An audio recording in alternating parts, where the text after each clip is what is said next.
The Black Cat. For the most wild, yet most homely narrative which I am about to pen, I neither expect nor solicit belief. Mad indeed would I be to expect it, in a case where my very senses reject their own evidence. Yet mad I am not, and very surely do I not dream. But tomorrow I die, and today I would unburthen my soul. My immediate purpose is to place before the world, plainly, succinctly, and without comment, a series of mere household events. In their consequences, these events have terrified, have tortured, have destroyed me. Yet I will not attempt to expound them. To me, they have presented little but horror. To many, they will seem less terrible than Baroque's. Hereafter, perhaps, some intellect may be found which will reduce my phantasm to the commonplace. Some intellect more calm, more logical, and far less excitable than my own, which will perceive, in the circumstances I detail with awe, nothing more than an ordinary succession of very natural causes and effects. From my infancy, I was noted for the docility and humanity of my disposition. My tenderness of heart was even so conspicuous as to make me the jest of my companions. I was especially fond of animals, and was indulged by my parents with a great variety of pets. With these I spent most of my time, and never was so happy as when feeding and caressing them. This peculiarity of character grew with my growth, and in my manhood I derived from it one of my principal sources of pleasure. To those who have cherished an affection for a faithful and sagacious dog, I need hardly be at the trouble of explaining the nature or the intensity of the gratification thus derivable. There is something in the unselfish and self-sacrificing love of a brute which goes directly to the heart of him who has had frequent occasion to test the paltry friendship and gossamer fidelity of mere man. I married early, and was happy to find in my wife a disposition not uncongenial with my own. Observing my partiality for domestic pets, she lost no opportunity of procuring those of the most agreeable kind. We had birds, goldfish, a fine dog, rabbits, a small monkey, and a cat. This latter was a remarkably large and beautiful animal, entirely black, and sagacious to an astonishing degree. In speaking of his intelligence, my wife, who at heart was not a little tinctured with superstition, made frequent allusion to the ancient popular notion, which regarded all black cats as witches in disguise. Not that she was ever serious upon this point, and I mention the matter at all for no better reason than that it happens, just now, to be remembered. Pluto, this was the cat's name, was my favorite pet and playmate. I alone fed him, and he attended me wherever I went about the house. It was even with difficulty that I could prevent him from following me through the streets.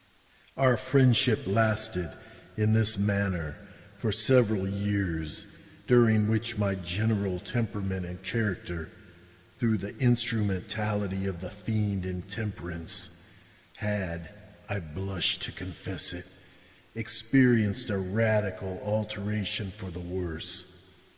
I grew, day by day, more moody, more irritable, more regardless of the feelings of others. I suffered myself to use intemperate language to my wife. At length, I even offered her personal violence. My pets, of course, were made to feel the change in my disposition. I not only neglected, but ill-used them. For Pluto, however, I still retained sufficient regard to restrain me from maltreating him, as I made no scruple of maltreating the rabbits, the monkey, or even the dog, when by accident or through affection they came in my way. But my disease grew upon me, for what disease is like alcohol? And at length even Pluto, who is now becoming old and consequently somewhat peevish, even Pluto began to experience the effects of my ill temper. One night, returning home, much intoxicated, from one of my haunts about town, I fancied that the cat avoided my presence. I seized him, when in his fright at my violence, he inflicted a slight wound upon my hand with his teeth.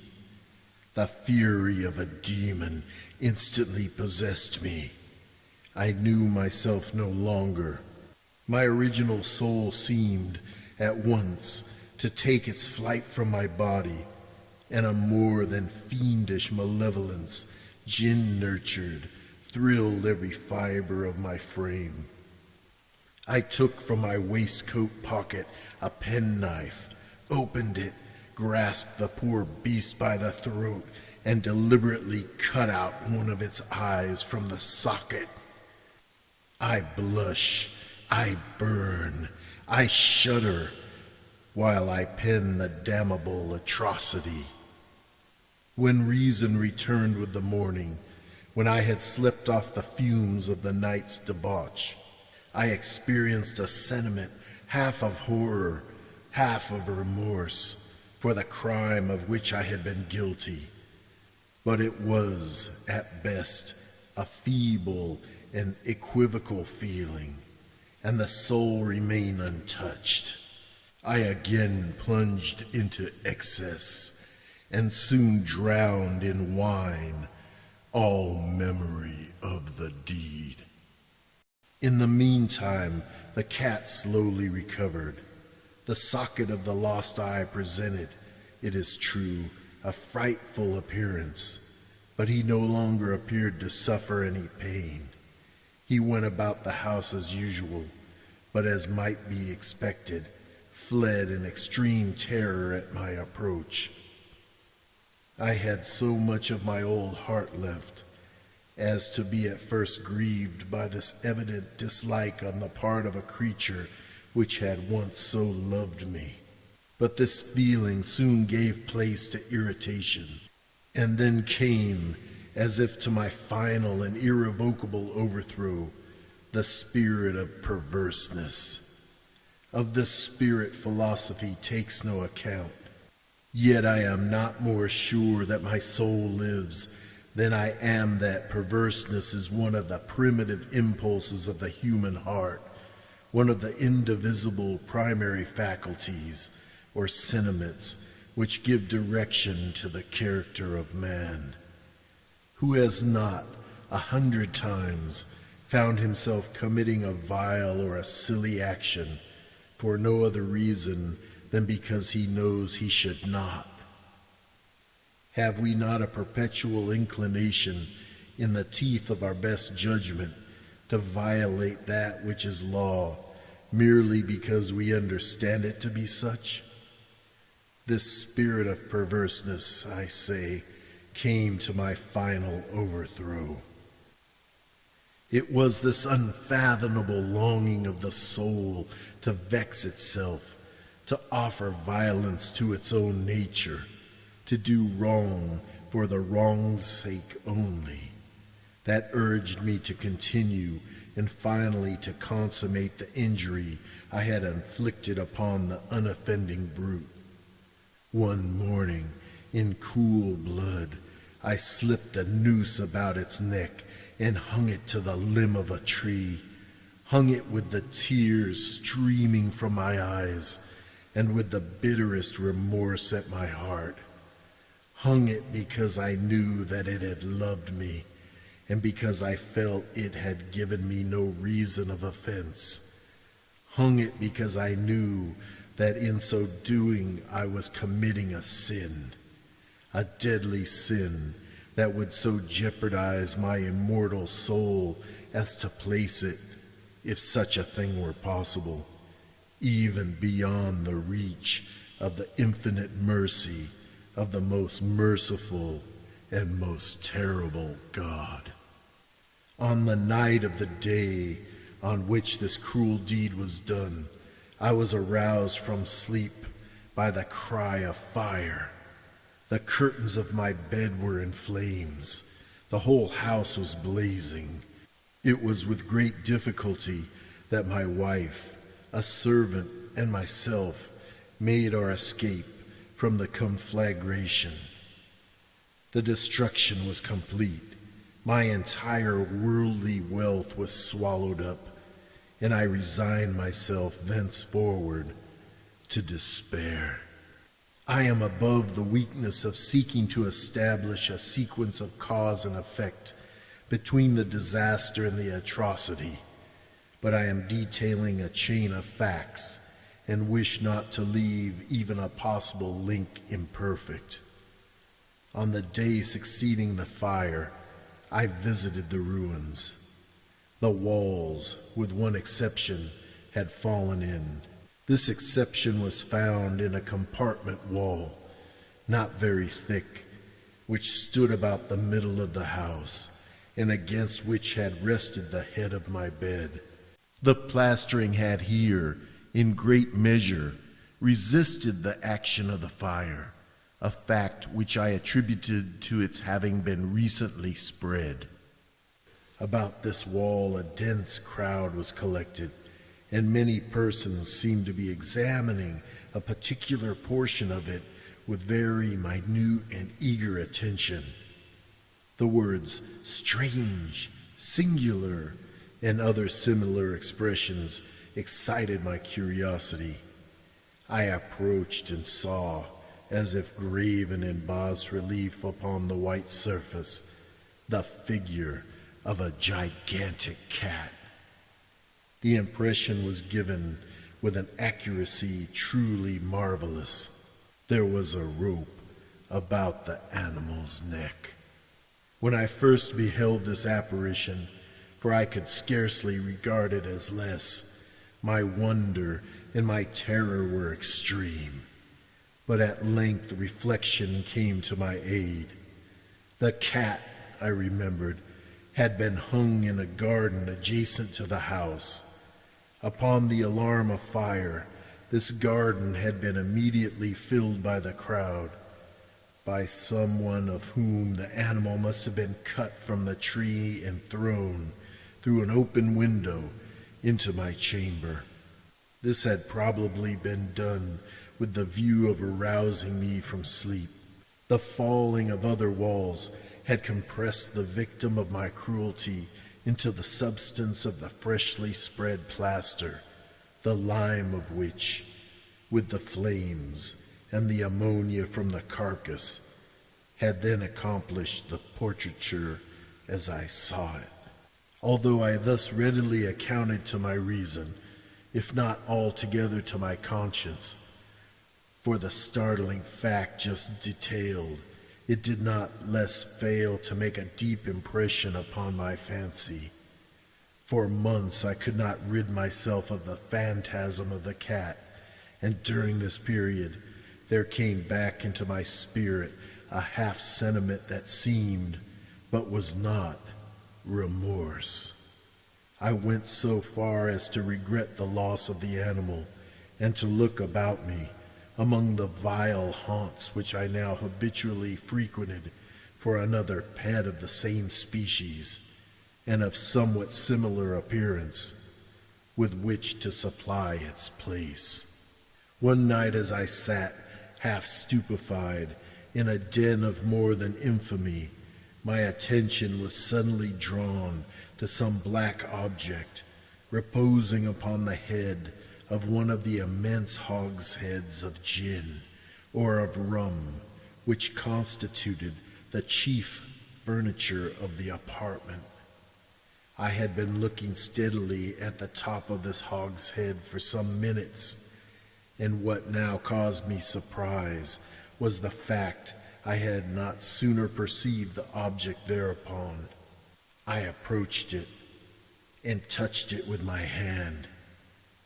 It was a black cat, a very large one, fully as large as Pluto, and closely resembling him in every respect but one. Pluto had not a white hair upon any portion of his body, but this cat had a large, although indefinite splotch of white, covering nearly the whole region of the breast. Upon touching him, he immediately arose, purred loudly, rubbed against my hand, and appeared delighted with my notice. This, then, was the very creature of which I was in search. I at once offered to purchase it of the landlord, but this person made no claim to it, knew nothing of it, had never seen it before. I continued my caresses, and when I prepared to go home, the animal evinced a disposition to accompany me. I permitted it to do so, occasionally stooping and patting it as I proceeded. When it reached the house, it domesticated itself at once and became immediately a great favorite with my wife. For my own part, I soon found a dislike to it arising within me. This was just the reverse of what I had anticipated, but I know not how or why it was. Its evident fondness for myself rather disgusted and annoyed. By slow degrees, these feelings of disgust and annoyance rose into the bitterness of hatred. I avoided the creature, a certain sense of shame and the remembrance of my former deed of cruelty preventing me from physically abusing it.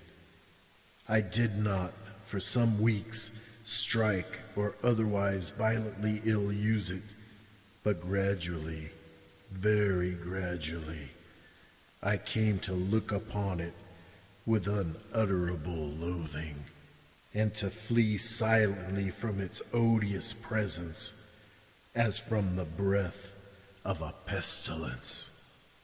What added, no doubt, to my hatred of the beast was the discovery, on the morning after I brought it home, that like Pluto, it also had been deprived of one of its eyes. This circumstance, however, only endeared it to my wife, who, as I have already said, possessed, in a high degree, that humanity of feeling which had once been my distinguishing trait and the source of many of my simplest and purest pleasures. With my aversion to this cat, however, its partiality for myself seemed to increase. It followed my footsteps with a pertinacity which it would be difficult to make the reader comprehend. Whenever I sat, it would crouch beneath my chair or spring upon my knees, covering me with its loathsome caresses. If I arose to walk, it would get between my feet and thus nearly throw me down, or fastening its long and sharp claws in my dress, clamber in this manner to my breast. At such times, although I longed to destroy it with a blow, I was yet withheld from so doing, partly by a memory of my former crime, but chiefly, let me confess it at once, by absolute dread of the beast. This dread was not exactly a dread of physical evil, and yet I should be at a loss how otherwise to define it. I am almost ashamed to own, yes, even in this felon's cell, I am almost ashamed to own that the terror and horror with which the animal inspired me had been heightened by one of the merest chimeras it would be possible to conceive. My wife had called my attention more than once to the character of the mark of white hair of which I have spoken, and which constituted the sole visible difference between the strange beast and the one I had destroyed. The reader will remember that this mark, although large, had been originally very indefinite, but by slow degrees nearly imperceptible, and which for a long time my reason struggled to reject as fanciful, it had, at length, assumed a rigorous distinctness of outline. It was now the representation of an object that I shudder to name, and for this, above all, I loathed and dreaded, and would have rid myself of the monster had I dared. It was now, I say, the image of a hideous, of a ghastly thing, of the gallows. O mournful and terrible engine of horror and of crime, of agony and of death.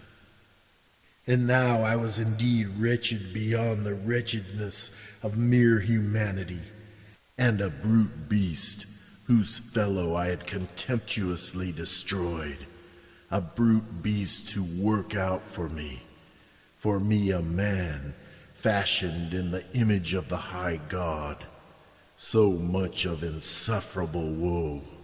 Alas, neither by day nor by night I knew the blessing of rest any more.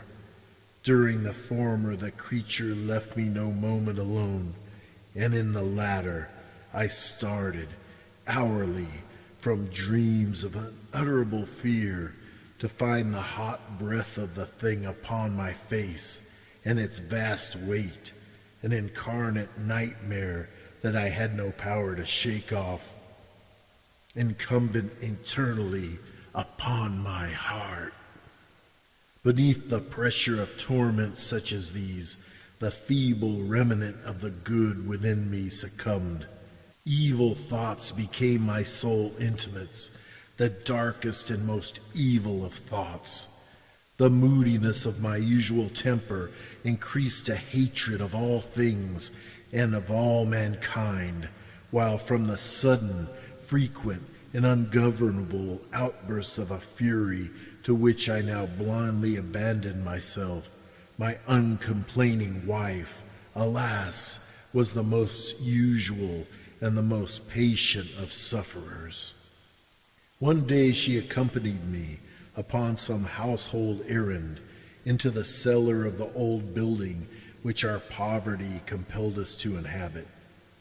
The cat followed me down the steep stairs, and nearly throwing me headlong, exasperated me to madness. Uplifting an axe and forgetting, in my wrath, the childish dread which had hitherto stayed my hand, I aimed a blow at the animal, which, of course, would have proved instantly fatal had it descended as I wished. But this blow was arrested by the hand of my wife. Goaded by the interference into a rage more than demoniacal, I withdrew my arm from her grasp and buried the axe in her brain. She fell dead upon the spot without a groan. This hideous murder accomplished, I set myself forthwith, and with entire deliberation, to the task of concealing the body. I knew that I could not remove it from the house, either by day or by night, without the risk of being observed by the neighbors. Many projects entered my mind. At one period, I thought of cutting the corpse into minute fragments and destroying them by fire.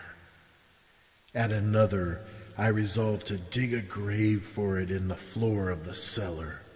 Again, I deliberated about casting it in the well in the yard, about packing it in a box, as if merchandise, with the usual arrangements, and so getting a porter to take it from the house. Finally, I hit upon what I considered a far better expedient than either of these. I determined to wall it up in the cellar, as the monks of the Middle Ages are recorded to have walled up their victims. For a purpose such as this, the cellar was well adapted. Its walls were loosely constructed and had lately been plastered throughout with a rough plaster, which the dampness of the atmosphere had prevented from hardening. Moreover, in one of the walls was a projection caused by a false chimney or fireplace that had been filled up and made to resemble the red of the cellar. I made no doubt that I could readily displace the bricks at this point, insert the corpse, and wall the whole up as before, so that no eye could detect anything suspicious. And in this calculation I was not deceived. By means of a crowbar, I easily dislodged the bricks, and having carefully deposited the body against the inner wall, I propped it in that position, while, with little trouble, I relaid the whole structure as it originally stood. Having procured mortar, sand, and hair, with every possible precaution, I prepared a plaster which could not be distinguished from the old, and with this I very carefully went over the new brickwork. When I had finished, I felt satisfied that all was right. The wall did not present the slightest appearance of having been disturbed. The rubbish on the floor was picked up with the minutest care. I looked around triumphantly and said to myself, "Here at least, then, my labor has not been in vain." My next step was to look for the beast which had been the cause of so much wretchedness, for I had, at length, firmly resolved to put it to death. Had I been able to meet with it at the moment, there could have been no doubt of its fate, but it appeared that the crafty animal had been alarmed at the violence of my previous anger, and forbore to present itself in my present mood. It is impossible to describe or to imagine the deep, the blissful sense of relief which the absence of the detested creature occasioned in my bosom. It did not make its appearance during the night, and thus for one night at least, since its introduction into the house, I soundly and tranquilly slept. I slept even with the burden of murder upon my soul. The second and the third day passed, and still my tormentor came not. Once again I breathed as a free man. The monster, in terror, had fled the premises forever. I should behold it no more. My happiness was supreme. The guilt of my dark deed disturbed me but little. Some few inquiries had been made, but these had been readily answered. Even a search had been instituted, but of course nothing was to be discovered. I looked upon my future felicity as secured. Upon the fourth day of the assassination, a party of the police came, very unexpectedly, into the house and proceeded again to make rigorous investigation of the premises. Secure, however, in the inscrutability of my place of concealment, I felt no embarrassment whatever. The officers bade me accompany them in their search. They left no nook or corner unexplored. At length, for the third or fourth time, they descended into the cellar. I quivered not in a muscle. My heart beat calmly as that of one who slumbers in innocence. I walked the cellar from end to end. I folded my arms upon my bosom and roamed easily to and fro. The police were thoroughly satisfied and prepared to depart. The glee at my heart was too strong to be restrained. I burned to say if but one word by way of triumph, and to render doubly sure their assurance of my guiltlessness. "Gentlemen," I said at last, as the party ascended the steps, "I delight to have allayed your suspicions. I wish you all health and a little more courtesy. By the by, gentlemen, this is a very well-constructed house." In the rabid desire to say something easily, I scarcely knew what I uttered at all. I may say an excellently well-constructed house. These walls, are you going, gentlemen? These walls are solidly put together, and here, through the mere frenzy of bravado, I rapped heavily, with a cane which I held in my hand, upon that very portion of the brickwork behind which stood the corpse of the wife of my bosom. But may God shield and deliver me from the fangs of the arch-fiend. No sooner had the reverberation of my blows sunk into silence than I was answered by a voice from within the tomb, by a cry, at first muffled and broken, like the sobbing of a child, and then quickly swelling into one long, loud, and continuous scream, utterly anomalous and inhuman, a howl, a wailing shriek, half of horror and half of triumph, such as might have arisen only out of hell, conjointly from the throats of the damned in their agony, and of the demons that exult in the damnation. Of my own thoughts it is folly to speak. Swooning, I staggered to the opposite wall. For one instant the party upon the stairs remained motionless, through extremity of terror and of awe. In the next, a dozen stout arms were toiling at the wall. It fell bodily. The corpse, already greatly decayed and clotted with gore, stood erect before the eyes of the spectators. Upon its head, with red extended mouth and solitary eye of fire, sat the hideous beast whose craft had seduced me into murder, and whose informing voice had consigned me to the hangman. I had walled the monster up within the tomb.